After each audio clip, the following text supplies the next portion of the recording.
Okay, so I'm in the mood to vlog while I drive. I will not be looking at the camera or anything, so I'm being safe. Yeah, I'm gonna go right up the street to get some food for lunch. This place called Little Lunch Market. Hopefully they let me get a panini without cheese, even though, like, I think low-key the whole point of a panini is that it has cheese, kind of like a quesadilla. I'm like, having a job, I swear, this paycheck, this money better be worth it. That's all I'm saying, because the way people act, like, this world was not filled with mature people. It's like I knew it, but now I know. I was a little too optimistic, and it brings tears to my eyes.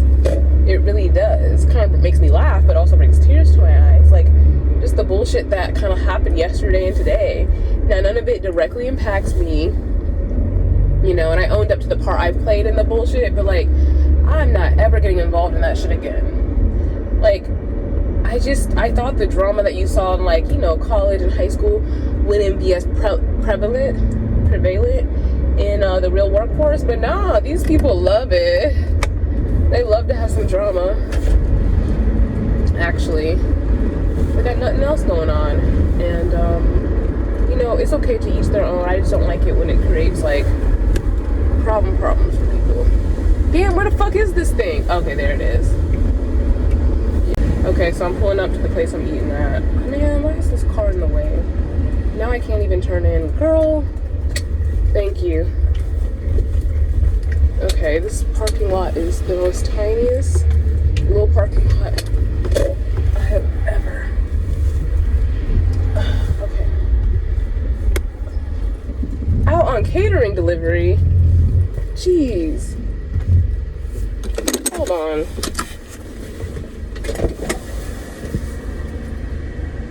Okay, the place is closed because they're understaffed, and what staff they do have is out delivering catering.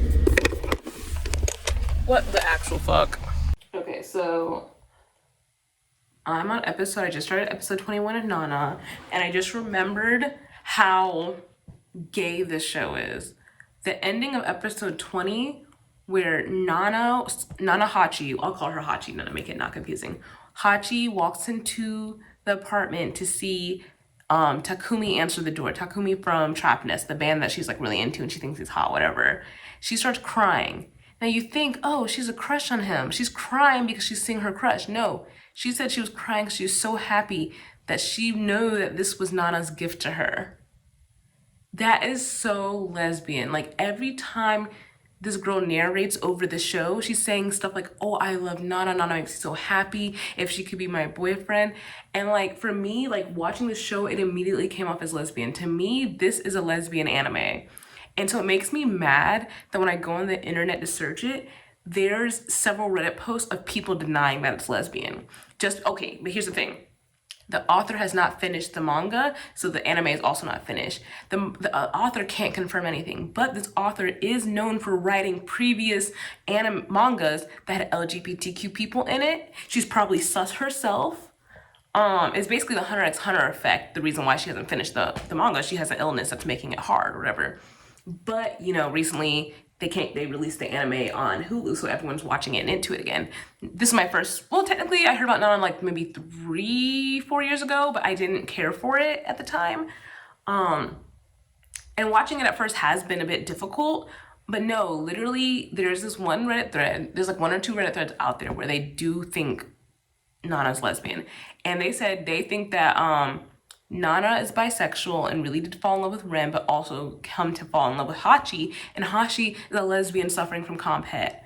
As a lesbian who suffered from comp het, she says and thinks things that I used to say and think. Like, this is so lesbian. And, like, for me, it just made me so angry that, like, when it comes to women being represented as gay, the media loves to keep it as ambiguous as possible. And, like, people watching, like, they try to always say, oh, it's just friends, it's just deep friendship. The fact that people on this Reddit were saying, oh, it's just a deep friendship that goes further than romance. I was like, they're so tied up their souls in a way that's deeper than romance could ever go. And I'm like, do y'all hear what you're saying? What it is, these people are probably gay themselves and don't realize it. And it's just like, why can't we embrace that woman love woman? Why can't we embrace the sapphicness of it? I just, no, this is a lesbian anime, and I feel like this is refreshing. So the main plot, it's funny because to me, the main plot point is so crazy. This author to me is genius. The main plot point seems to be about, you know, these two girls being friends in their love lives with men. No, it's about two queer girls becoming friends and not realizing that they love each other, and the men are just a distraction because that's what they, you know, they're heteronormativity. So I think this is a beautiful anime for lesbians to watch because, you know, a lot of media out there about queer people is going to be kind of cringy, corny, and inaccurate. And yes, this can be cringy and corny, but it's only really cringy and corny when it comes to, like, you know, Hachi and her endless stream of loves on men. But when it comes to the relationship between Nana and Hachi, it's not corny, it's not cringy, it's very realistic. Like, if you've ever been a suppressed lesbian or woman loves woman or bisexual who had a crush on, like, her best friend, this is the type of shit you would think and feel. Like, it's just so obvious. It's so clear. It screams to my gay heart. Like, I don't know, my gaydar has been off the charts this past, like, 2 years, but I just know that shit now. And so, and I feel like the show doesn't even not say it. I think the show says it in many, many ways, but really what it is they describe it. They just don't say what it is. They describe it and they show it, you know, and people want to be like, they're just friends. No. And even if the author meant for them to just be friends, the fact that she wrote these just friends this gay means that the author must be gay and wanting that shit too. Like, come on. So yeah, I peeped the gayness from like episode like 4. I will say the reason why I've continued watching this anime is because I peeped the gayness. Because initially, watching a romance anime about a girl who just falls digitally in love, that's not real love, with all these guys, I'm like, why would I watch this? This is so annoying, this is boring, this is frustrating. Like, it you know, includes, it helps perpetuate all these silly and inaccurate and I think damaging ideologies about relationships between men and women. So I didn't really want to watch it. I was kind of like, ugh. But the more I'm seeing the lesbian, the more I'm seeing the woman loves women, more I'm seeing the sapphic, I'm like, oh yeah, I'm going to continue watching this. I want to see where this goes. Now, I have already spoiled the show a little bit for myself from going on Reddit. I know a couple plot points that happened, but I don't care. Also, my hair looks like this because I'm still putting in my faux locks. I feel sexy. But yeah, I just needed to come on here and rant about that because it's really pissed me off that, like, anyone would talk about this anime outside of it being, like, women loves women and sapphic. Like, and I think it's just a very, like, if you're struggling with combat as a lesbian, I feel like this might be the anime for you. Or if you're a bisexual who's like, I'm not sure about how much I like women. Because before I identified as lesbian, I identified as bisexual. I genuinely thought I liked men. I felt like Hachi, for example. I would be so excited, always looking for the next guy, easily found any guy cute. I thought this is what liking boys was like. Now, I also found it very stressful, very annoying, very frustrating to have to like boys. I started getting to the point where I was like, ugh, I wish I could just like girls. I knew I liked girls, but at the time I was going by bisexual. And then after reading the Lesbian Master Doc, and then rereading the Lesbian Master Doc a year later, and really thinking with myself for like the span of 2 weeks, I realized I'm a lesbian. And that my feelings towards men, although it was excitement, although I think they're cute, although I think they're fun, the idea of any romantic marriage or sex relationship makes me feel disgusted, embarrassed, and scared. That is because I'm a lesbian. And it still is kind of hard to wrap my mind around because I'm like, that's what it means to be gay? Like, I didn't fucking know. It's just so frustrating. And like as a woman who loves women, you just get very little representation in media. Gay men get a lot. Is it very highly stereotyped with them all being flamboyant? Yes, but they still get a lot of representation, you know? It's so normalized. But as a woman, you kind of get, and also as women, the way even when women are assumed straight, like, no, say, even with the fact that society always assumes women are straight, they've already kind of given us society has already given us women a jacked up view of sexuality, even if we weren't gay, even if we are straight. It's like sex isn't for your enjoyment, it's for the man. You know, it's it's all these things that make it seem like women don't really have a real attraction to men. They're just there to please them. And at the end of the day, compulsive heterosexuality is just that. Like, we've been raised in a society that expects us so much to care about what men think of us and to think that we must be interested in men romantically, that I thought I was romantically and sexually attracted to them, but no, I just like how they look aesthetically. And when they're not being annoying and terrible, I enjoy their personalities just like anyone else in this life, in this world. I'm open to their energy if it's good. And my excitement over them is no different. And here's the thing, I feel like gay men are allowed to be excited over women and fangirl over women, but people still are like, you're gay as fuck, because it's like a one drop rule for gay men. If you have an inkling gay, you're gay if you're a man. Now women, the one drop rule doesn't exist. You have to be like 95.9% and they'll still be like, are you sure you don't like men? But anyways, back to my point, gay men, they fangirl so hard over Beyonce and try to emulate her. And gay men, they call women sexy. They like to dance with women. They like to dress women. Hell, lots of gay men be in the fashion industry having women as their models, showing them how to walk and admiring the beauty of their body. You know what I mean? They love it. But they don't feel comfortable dating or having sex with that. That's exactly how I view men. That is exactly how I view men. And I think that is Hachi too. And it's frustrating because people make us, I feel like media's made us think that to be lesbian, you don't like men in any respect. Like you don't ever want their attention. You know what I mean? You don't ever want their validation. I'm like, no, I want their fucking validation just like anyone else. And I think for me in particular, because in my experience growing up, men, the reaction men had to me over the course of my life was being ignored and being treated like I'm unimportant and even being disrespected. And so I think for me, that's definitely turned into, hey, I just want to be treated like a decent human being. I think this has turned into me just really wanting to be treated like a decent human being by them. And so, and for me, I got to see that the only way guys really will treat you like a decent human being is if they like you. And if you can make them like you and make them desire you. So... And then Hachi, she just wants to be loved. She loves the idea of the fantasy romance. That's another thing. Movies and TV shows like teen heartthrob or like romantic comedies, rom-coms, they got this built-up idea of love and romance in my head, and I wanted it so bad, and I thought it was so cute. High school sweethearts, adult storylines, just whatever, like the cute things that a boy could do, like the perfect guy, you know? And I thought it was a possibility, but as time went on, I realized it was not a possibility. I became more like depressed about it and hopeless, and that's when liking men started to just feel like a burden. Like, fuck, I don't want to do this anymore. And it's like, just because I like the way their bodies look and call them sexy or hot, I'll be like, damn, it doesn't mean I actually want to smash. I don't actually want to fuck. No. It's just hyperbole or hyperbole, whatever you call it. Hachi specifically does this one thing that's very, very lesbian. She picks the guy she wants to like. She notices one and tries to assess the things about him that would make him a good partner.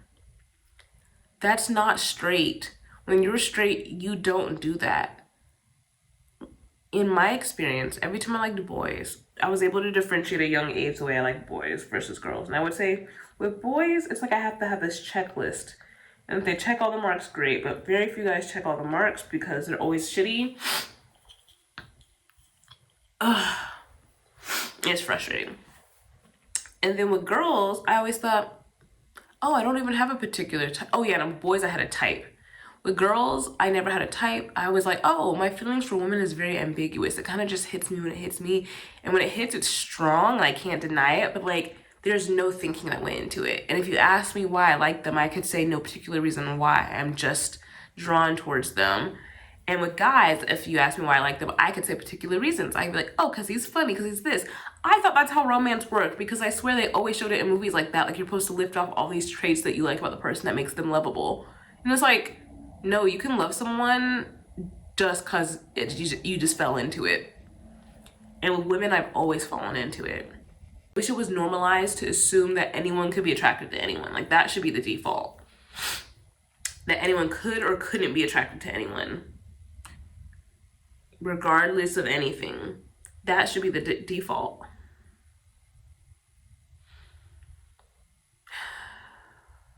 Do not take love advice from this show. It's all wrong. That's why I went wrong to watching this show. Sometimes I get absorbed in media, I've done this since I was a kid, too literally, and I want it to be like my guide to life, and I want it to inform me and educate me. And so I almost started to think that like love for me should look like how it looks in this show, but it's really jacked up in this show. And I have to realize just because this show doesn't mean they're trying to say this is the correct way to do things. And really, I don't know if there's a correct way to love, but at the end of the day, like, when you're just drawn to someone and you can't explain why, that is at least the chemicals of love. And then obviously beyond that, love becomes a choice, it becomes a commitment, it becomes like other stuff. Like, I'm still trying to figure out what love is. But at the end of the day, like, I don't know, it's just realizing and coming to terms with the fact that I'm lesbian, not bisexual, has been a really big journey for me in the last like 5 months. And so the fact that then I stumbled across this show, it's just like, whoa, so in my face. And there's not a lot of people talking about it on YouTube, so I just wanted to bring it here and like create a space for other girls who like girls, regardless of your label, to be able to talk about the show, talk about comp het. Comp het is a bitch. Like, I still struggle with it, even though I know now I'm lesbian. You know, I still sometimes have to question myself. Oh, if you go to the subreddit late bloomer lesbians, a lot of them suffer from comp het. You know, they're late bloomers because of comp het. You know, and so that's really therapeutic for me sometimes to not feel bad about myself, because I still like to flirt with guys sometimes. You know, I want that temporary attention, I want that respect, I want that, you know, not being ignored, but I don't want anything else. Like, I'm only capable of loving women, and I'm scared of the idea of marrying a man. It's funny because I found it so exciting and lovable before, but that's because I wanted to fit the image. All my life I've never fit the image. And so for me, I'm like, oh yes, I can marry a man one day and I'll fit the image, you know? But when I don't think about the fitting the image, when I don't think, like, say if I pretend I have a moment where none of this exists, oh my God, the freedom and the boundlessness of my mind and like where my life can go is just amazing, you know? I mean, even just like realizing I'm lesbian has helped me break out into my proper gender expression, you know, where now I'm realizing when you're queer, no matter what label you are, you're basically saying, no one actually fits into any of these boxes, and we should have never assumed anyone fit in these boxes. Let's just do what we were fucking gonna do if these boxes had never existed. Say if no one cared about what gender you were just born and it was an afterthought if you were a guy or a girl, you would still be the way you are. That's why, I know I'm turning this into something else, but that's why like girls can be masculine and boys can be feminine. They were gonna be that way. That was what their soul and what their personality was gonna be like, regardless of which gender they came out being. So we really can't keep trapping people to that. And like, it's funny, I used to always think the phrase love is love was corny, but now I'm like, oh my God, love is love. Like, it really is, because when I think about how I feel towards women and how I don't feel that way towards men, I'm like, that's just truly love. And even if I could have never claimed it under the sexuality of lesbian, even if I kept going by heterosexuality, I still would love women, you know? Anyways, that's the end of my rant. Thanks for coming to my TED Talk. Bye. Hey guys, I'm back. Okay, so I don't have a lot of battery on my phone, but I just wanted to go ahead and add to this video with my other opinions of Nana as an anime besides the LGBTQ-ness. So pretty much initially when I was watching it, I found it so boring. I'm like, I don't want to see this girl who's obsessed with boys, like she's super mid. And then I took the relationships in the show too seriously, where I'm like, oh wow, like this is supposed to be what real love is. This is supposed to be a real relationship. But yeah, at the same time, I didn't agree with what I was seeing, and I thought it was really messed up. I didn't agree with what I was seeing, and I found it annoying. I found it very immature, and so I just like found it frustrating. And I used like those themes as a way to personally look at myself and be like, oh my gosh, like, am I so different than other people? Because I would not do relationships like this. Like, this is not healthy to me. But I guess that's the norm and what it's supposed to be.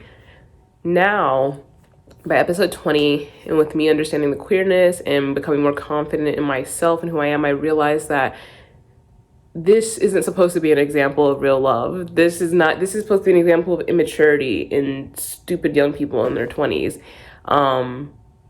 And at first I was calling it a bad show because I was like, romance-wise, this is not a good romance. And I thought that was the whole reason why everyone watched it, because the romance and the drama was so good. But I'm like, no, this stuff is annoying to me. I like drama and romance that has like depth to it. I don't like it when it's not deep. And I'm not saying all of Nana has no depth to it. I think there's definitely depth between Nana and Ren. But it was more like the stuff with Hachi and other guys. I'm like, there's not depth to that. You're just letting yourself be taken advantage of. You just don't have enough self-respect to actually like think about what you want in yourself. So now that I understand who they are, I do like this story. And I do think it's a good coming of age story of like what not to do, you know? And that's a personal thing. I have always had this thing with media since I was a kid. It's so embarrassing. I always would believe what media would tell me. So like the movies and stuff that were exciting or cool, I thought that's how real life was.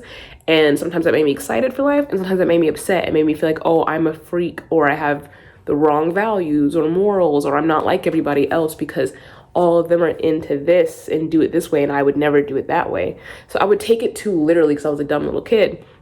And now that I'm older, I've been kind of processing through those emotions again. So when I see a show like this, at first, I'm going to think of it like the same way I did as a teenager, where I'm like, oh my God, I guess that's like how it's supposed to be. But then now that I'm 24, I can look at it and be like, no, Asia, it's not. Like the fact that I'm in my own real adult relationship, I have anxiety issues. So like I've done my fair share of overthinking, overanalyzing. And so typically I would compare any depiction of romance to my actual romance. But now I'm getting over that hump where it's like my romance, first of all, it's lesbian. It's gonna be unique and hasn't really been depicted correctly at all in the media. So it can be whatever I want. And that is the key to a relationship. No matter what, it's whatever you want. It's not the way you see anyone else doing it. Even for straight people, even though straight people tend to create an archetype around it, I love being gay because I feel like I don't have an archetype created around how my love is supposed to look. And so now that I'm finally done gaslighting myself or trying to find now that I'm done looking for a box to fit in, I've accepted that whatever feels natural to me is the correct and natural way of things. And I love it. And so now I can watch a show like this and not find it offensive, not look at it as like a reflection upon myself, not let it give me insecurities. Like I feel so much more confident. And I'll say in general, girls, like if you think you like girls, yes, it's so scary and uneasy and vulnerable, but I have felt so much more confident who I am as a person day to day by admitting to myself that I am lesbian and I'm not interested in men in that romantic or sexual way at all. And that whatever excitement, enthusiasm, or idolization I have of them, or admiration or attraction I have of them is not that type of attraction. And I literally will repeat to myself and be like, Asia, like you're a lesbian, it's okay. And also I just want to destigmatize the word lesbian. I say gay, I say woman loves women, I say sapphic, but lesbian shouldn't feel like a dirty word, and I know it does for a lot of us. It would be really, really iconic if this mangakan, because it's been so long since she's been able to complete the series, by the time she comes around to complete it, she completes it in a way that's up to date with the new world, where saying you're gay and lesbian is okay, you know? Obviously, it's still not fully accepted, like even in Japan, but at the end of the day, the world has progressed to the point where we all know there's plenty of people proclaiming their gayness, you know? So this seems like that type of author, like, it's so hard getting attached to a manga writer because they always be getting sick. Like, oh my God, we gotta come up with like special like funds or foundations to like help these people with their ailments. I think mangakans are the greatest gift to this world.